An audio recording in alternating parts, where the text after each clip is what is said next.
Graças a Deus porque Ele nos dá a vitória por meio do nosso Senhor e Salvador, Jesus Cristo. João capítulo 14, a partir do versículo 8. João capítulo 14, a partir do versículo 8.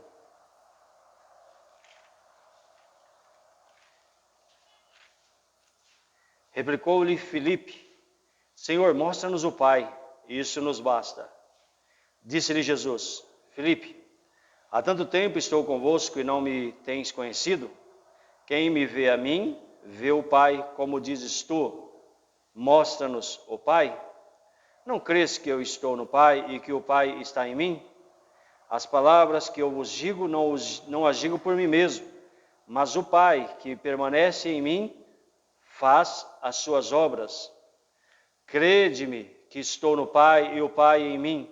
Crede ao menos por causa das mesmas obras. Em verdade vos digo que aquele que crê em mim fará também as obras que eu faço, e outras maiores fará, porque eu vou para junto do Pai. E tudo quanto pedirdes em meu nome, isso farei, a fim de que o Pai seja glorificado no Filho. Se me pedirdes alguma coisa em meu nome, eu o farei. Se me amais, guardareis os meus mandamentos, e eu rogarei ao Pai, e Ele vos dará outro Consolador, a fim de que esteja para sempre convosco.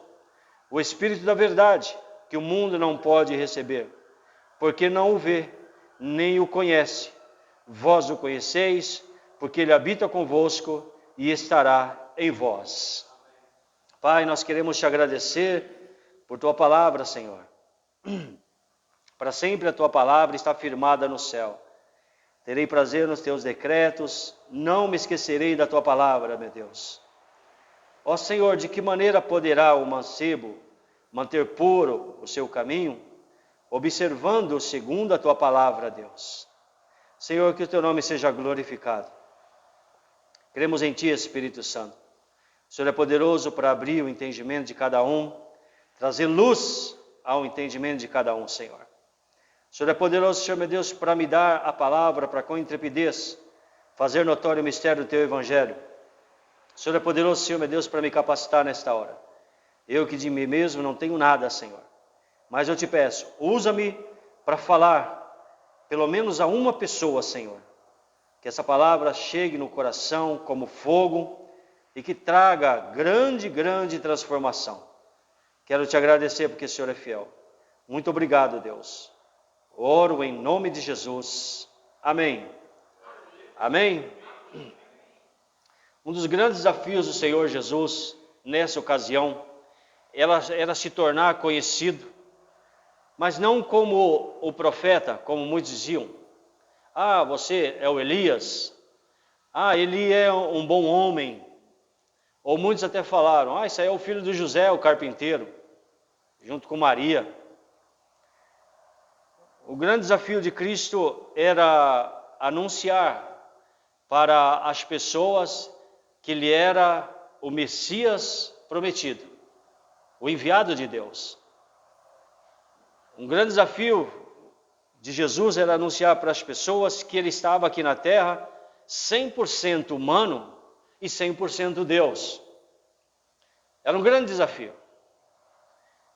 Na ocasião, apesar de o judeu ter em comum com os cristãos a fé em um só Deus, porque as outras nações elas acreditavam em vários deuses, né?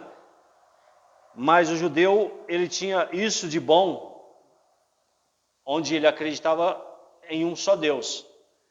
Mas mesmo assim, Cristo se vê nessa dificuldade perante Filipe, que queria porque queria ver o Pai. E Jesus, falando em outras palavras, chega para ele e fala, ô Filipe, olha para mim, você está me vendo? Ah, estou, Senhor. Se você me vê, você vê o Pai. Falando em outras palavras, ainda mais fácil, eu sou Deus. Eu sou Deus. Veja, o problema da humanidade, inclusive nos dias de hoje, é que eles encaram ainda Jesus Cristo como aquele ferido, homem de dor, pendurado na cruz, cabeça baixa, com coroa de espinho na cabeça, sangrando, sofrendo, aceitando ali as humilhações, se deixando maltratar. As pessoas, às vezes, elas veem Jesus ainda como esse tipo de pessoa. Mas a Bíblia diz, e esse é o meu Jesus, o Jesus de Apocalipse, amém? O Jesus de Apocalipse que revela exatamente quem Jesus Cristo é. Diz a palavra do Senhor, né? Que vamos ver, Apocalipse capítulo 1, diz assim, né? 14, a sua cabeça e cabelos eram brancos como alva lã, como neve, os olhos como chama de fogo, as características de Jesus, amém? Os pés semelhante ao bronze polido, como que refinado numa fornalha, a voz como voz de muitas águas. Tinha na mão direita 7 estrelas e da boca saía-lhe uma afiada espada de 2 gumes. O seu rosto brilhava como o sol na sua força. É o nosso Jesus. É o seu Jesus? É o seu Jesus? É o Jesus glorioso. É o Jesus da glória. É o Deus Todo-Poderoso. É o Rei dos Reis. É o Senhor dos Senhores. É o juiz dos juízes. O advogado dos advogados. Aquele que esteve morto, mas voltou a viver e está vivo pelos séculos dos séculos sem fim. É esse Jesus. Então não é diferente daquele Jesus que estava agora perante Filipe. Ô Filipe, olha para mim. Porque se você me vê, você vê o Pai. Falando em outras palavras, Filipe, você lembra lá no Gênesis? Façamos o homem segundo a nossa imagem, conforme a nossa semelhança. Filipe, eu estava lá fazendo o mundo. Filipe, na criação de todas as coisas, foi pela minha palavra que tudo foi criado. E como diz no livro de Hebreus, tudo foi criado por Ele. Não há nada que tenha sido criado que não tenha sido por Ele, através dEle e para Ele. Aleluia. A Ele a honra, a Ele a glória, a Ele o louvor para todos sempre. É Jesus, Felipe. É o Senhor, é o Salvador, é o Criador, é o Todo-Poderoso, é o prometido das nações, é aquele que é o Alfa e o Ômega, o princípio e o fim, é aquele que vive e reina para sempre, é Jesus, o Todo-Poderoso. É isso que Jesus está aqui. Estou tanto tempo convosco. Como é que você ainda fala, mostra-nos o Pai?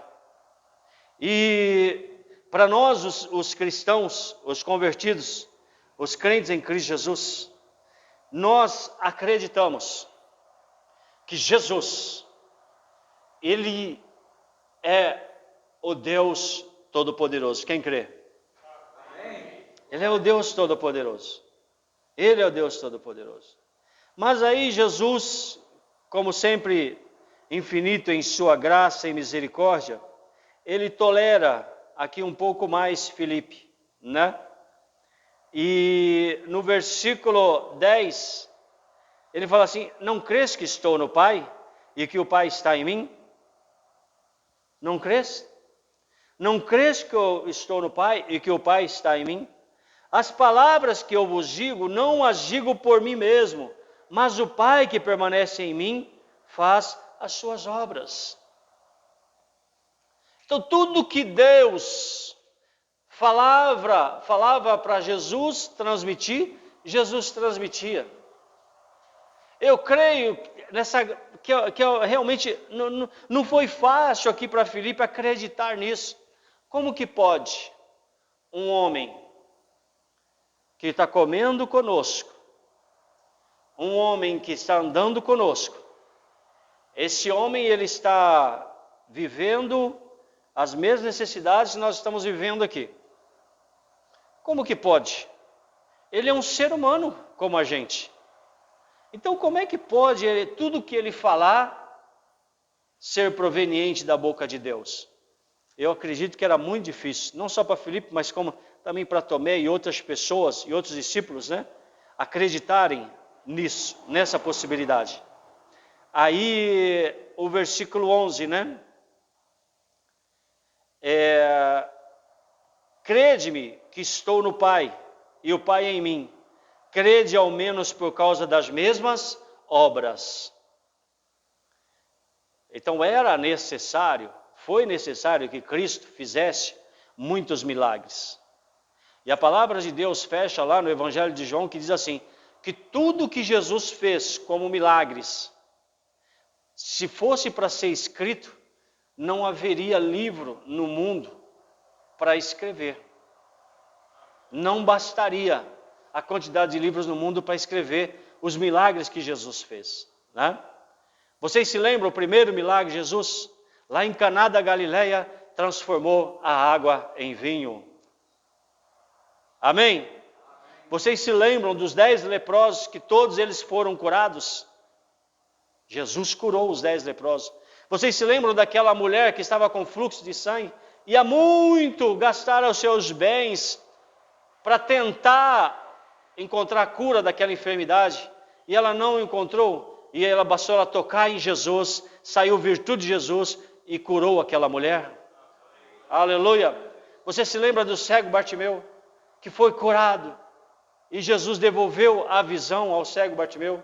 Você se lembra daquele jovem que ele era um contraversor, ele era uma pessoa errada perante a justiça, perante a sociedade, ninguém conseguia prender aquele jovem, o jovem lunático, né? Ninguém conseguia prendê-lo.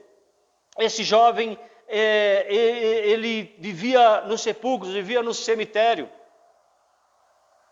E quando Jesus se aproxima daquele jovem, os demônios eles se manifestam na vida daquele jovem.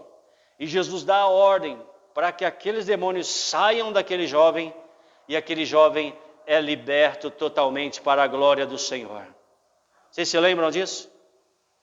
E quantos outros mais? Multiplicou pães e peixes. Amém?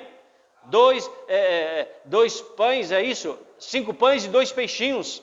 O Senhor Jesus, ele multiplicou e mais de 5.000 pessoas foram alimentadas. Vocês se lembram desse milagre de Jesus? Aleluia! E tantos outros milagres que o nosso Senhor fez. E aí ele chega aqui para Filipe e fala, crede pelo menos, né? Por causa das mesmas obras. O 12. Em verdade vos digo que aquele que crê em mim, fará também as obras que eu faço, e outras maiores fará. Aleluia! Basta então crer no Senhor Jesus.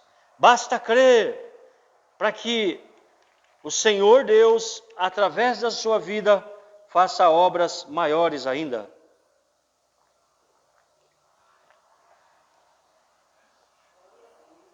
Porque eu vou para junto do meu Pai. Oh, glória! Louvado seja o nosso Senhor.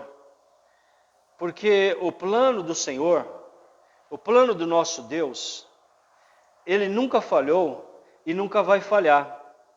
O próprio servo Jó, lá no livro de Jó, ele chega para o Senhor e fala assim, eu bem sei que tudo podes, e que nenhum dos seus propósitos podem ser frustrados. Então nada do que Deus planejou vai dar errado, tudo vai dar certo. Quem crê, diga amém. Nada. Nada. Oh, glória a Deus. Se me pedires alguma coisa em meu nome, eu o farei. Se me amais, guardarei os meus mandamentos. E aí olha a promessa maravilhosa no versículo 16. Mas antes quero falar acerca do versículo 15. Não basta somente a pessoa falar que ama ao Senhor Jesus. Ele está falando aqui, me amar e guardar os meus mandamentos. O que é guardar os mandamentos do Senhor? É buscar cumprir os mandamentos do Senhor. O que é guardar os mandamentos do Senhor? É buscar praticar a palavra de Deus. Porque os mandamentos do Senhor não são só os 10 mandamentos. Não matarás, não roubarás, não dirás falso testemunho. Vai por aí afora. Mas os 10 mandamentos, os mandamentos do Senhor também estão contidos na palavra do Senhor. Amém? E você pega, por exemplo, o mandamento de Cristo. Ama o teu próximo como a ti mesmo. Não revida. Não resista ao perverso. Não queira pagar com a mesma moeda. Não queira vingar-se a vós mesmos. Mandamento do Senhor. O que você quer para você, faça para os outros. O que você não quer para você, não faça para os outros. Mandamento do Senhor é não ande na carne. Conforme Gálatas 5. Não ande na carne, mas ande no Espírito. Mandamento do Senhor. Orai sem cessar. Mandamento do Senhor, não desista. Mandamento do Senhor, seja fervoroso na oração. E quando você estiver em prova, não desista. Seja perseverante na provação. Mandamento do Senhor. Não perca a fé. Mandamento do Senhor. Lá em Colossenses capítulo 3, a partir do versículo 1. Valorize mais as coisas que são lá do céu, não as coisas que são aqui da terra. Porque as coisas que são do céu são eternas, da terra são passageiras. Mandamento do Senhor. Lá em Romanos 12, sejam submissos às autoridades. Porque elas foram instituídas por Deus. E são juízes de Deus. São juízes de Deus na sua vida. Mandamento do Senhor. Então, se vocês me amam, vocês vão guardar os meus mandamentos. Amém? Aí o versículo 16. Se acontecer isso, ele falou: e eu rogarei ao Pai, e ele vos dará outro consolador. Aleluia. Outro consolador. A fim de que esteja para sempre convosco. Quem é o outro consolador? O Espírito da verdade. Tá? Nós vemos o cumprimento, até mesmo físico, dessa promessa, quando a gente vai em Atos 2. E nós vemos lá o quê? O derramamento do Espírito Santo. Amém? O derramamento do Espírito Santo. Como que foi? O que aconteceu é que os irmãos estavam lá reunidos, no versículo 1 de Atos 2. Ao cumprir-se o dia de Pentecostes, estavam todos reunidos no mesmo lugar. De repente veio do céu um som como de um vento impetuoso e encheu toda a casa onde estavam assentados. Aleluia! E apareceram distribuídas entre eles línguas como que de fogo, e pousou uma sobre cada um deles. Todos ficaram cheios do Espírito Santo e passaram a falar em outras línguas, segundo o Espírito lhes concedia que falassem. Ali se cumpriu. Jesus primeiro ele promete: eu vou rogar para o Pai, tá? E ele vos dará um outro consolador. Então Jesus estava lá com os discípulos. Estava caminhando com os discípulos, como eu disse, comia com os discípulos, ele dormia juntamente com os discípulos, ele trabalhava juntamente com os discípulos, ele caminhava, ele viajava junto com os discípulos. É normal, é comum os discípulos, é comum pessoas que andam juntas se acostumarem com as outras pessoas, sim ou não? Uns com os outros. Estamos convivendo, portanto, nos apegamos. Amém? É normal, foi Deus que fez isso. Um ser humano passar a sentir afeto por outro ser humano. É uma coisa de Deus. Tem gente que não quer, abrindo um parênteses aqui, tem gente que não quer ter relacionamento com outros seres humanos. Eu não quero, ser humano só decepciona. Mas esquece, né, que a pessoa que está falando é um ser humano também. Que com base no que Jesus falou, que aquele que dentro de vós não tem pecado seja o primeiro a tirar a pedra, então significa o seguinte, que todo ser humano tem defeito. Que todo ser humano, um pode ofender o outro, um pode magoar o outro, mas a Bíblia diz, se você vê que o teu irmão tem alguma coisa contra o teu irmão, contra você, vai lá e se reconcilia com o teu irmão. Amém? Lá no capítulo 3 de Colossenses fala, perdoando-vos uns aos outros, assim como Deus em Cristo perdoou a vós. Então o relacionamento é normal, ter atrito, ter conflito, é normal. Mas tem gente que fala, não, agora eu não vou ter mais relacionamento, não vou procurar mais conversar com o ser humano. Ah, eu vou ter um cachorro. Nada quem tem cachorro. Por mim, pode ter 1, pode ter 2, pode ter 10, tanto que quiser. Desde que consiga cuidar devidamente, é ou não é verdade? Desde que seja responsável, pode ter. Mas não pode substituir. Não pode substituir relacionamento para com pessoas, não pode tentar substituir por qualquer outra coisa, ou animal, ou qualquer outra coisa que seja. Fecha o parênteses. Então Jesus, ele andava, ele tinha ali comunhão com os seus discípulos tinham comunhão com Jesus.